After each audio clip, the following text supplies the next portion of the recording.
Audio Jungle.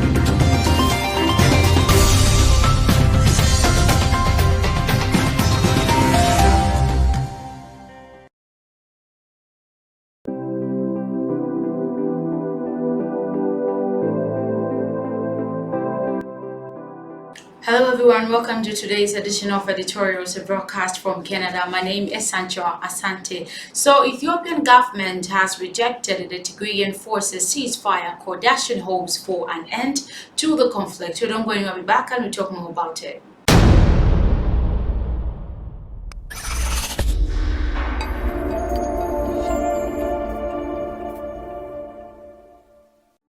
You're welcome back from the break. So the Ethiopian government has dismissed call for a ceasefire from Tigrayan forces in the north of the country, saying the olive branches it previously offered them have been rejected many times. The leader of Ethiopia's northern Tigray region has announced a withdrawal of forces from neighboring areas in the country on Sunday, a move that raised hope for a ceasefire and to open door to humanitarian aid after 13 months of war. But Prime Minister Abiy Ahmed's spokesperson Balinier on Tuesday cast doubt on the motives of the Tigray People's Liberation Front (TPLF). The resolution of this phase is something that we were committed to in terms of ensuring that it's done in a peaceful way and through a political means. Nevertheless, any political situation will always be centered on justice, will be centered on accountability, and also in dialogue, Balinier told reporters in Addis Ababa.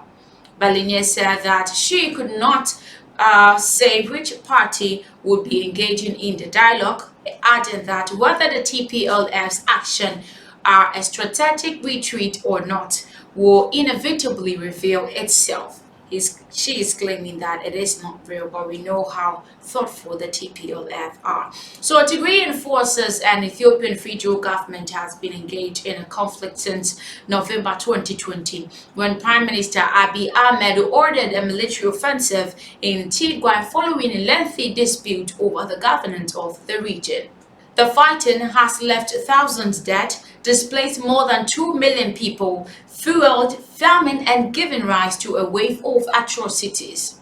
In a letter to the UN Secretary General Antonio Guterres and UN Secretary Council President Abwadi Abari, dated Sunday and seen by CNN on Monday, Grabision Gabriel, the leader of Tigray's region, said he had ordered those units that are outside the borders of Tigray to withdraw to the borders of Tigray with immediate effect. Having had the call to withdraw from both the international community and the Ethiopian federal government, Gabriel said the TPLF trusted that their bold act of withdrawal will be a decisive opening act of peace, adding that he hopes to commence peace negotiations. Abiy has denied civilians were being harmed or that soldiers from neighboring Eritrea have joined the fight, but reports from international observers, human rights groups and CNN have uncovered multiple of atrocities on their part. In Sunday's letter,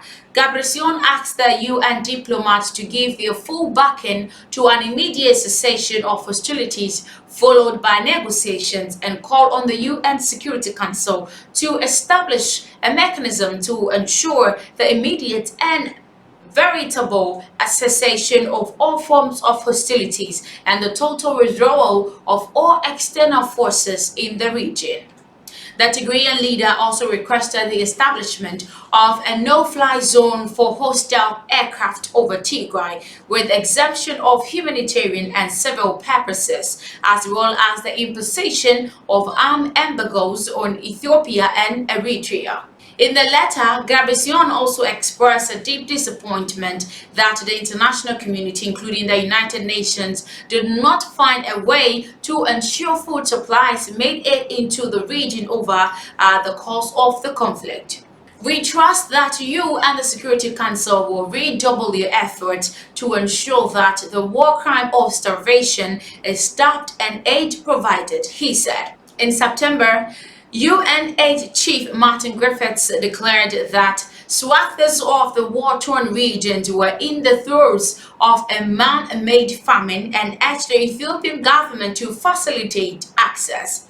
The Ethiopian government has repeatedly rejected allegations that it is blocking aid, but responding to the letter on Tuesday, Berliner said that the Ethiopian government was still committed to a peaceful resolution.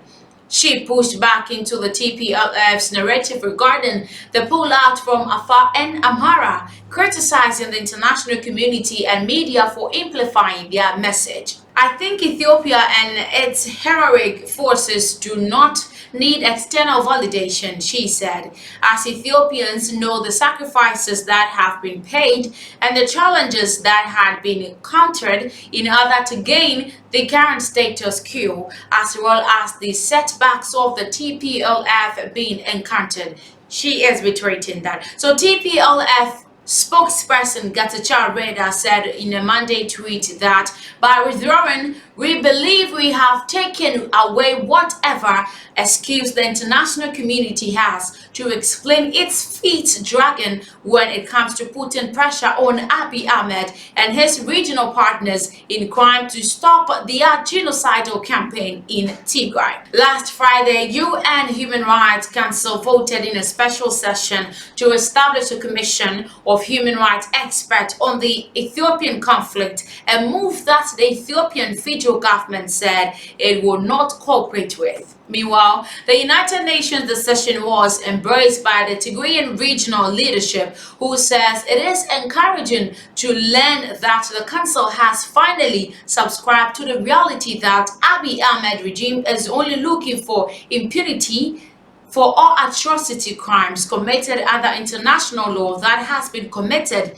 under their direct command. The Ethiopian federal government could not be immediately reached for comment, but Getachew also condemned Eritrea's involvement in recent engagement in Afar and Amhara, calling on the international community to put pressure on the repeat offenders gagging for yet another round of genocide in Tigray. Last week, the United States voiced its concerns regarding a report of mass detentions, killings, and forced expulsions of ethnic Tigrayans at the hands of Amhara security forces in western Tigray, urging local leaders to renounce the violence. It also reiterated it called for Eritrea to withdraw its forces entirely from Ethiopia. So we can all know that this act of rejection for a ceasefire on part of Abiy Ahmed and his government can really tell clearly that they don't care about the people of Tigray. Thank you so much for watching today's edition of Editorials. This is where I draw the curtains on it. My name is Sandra.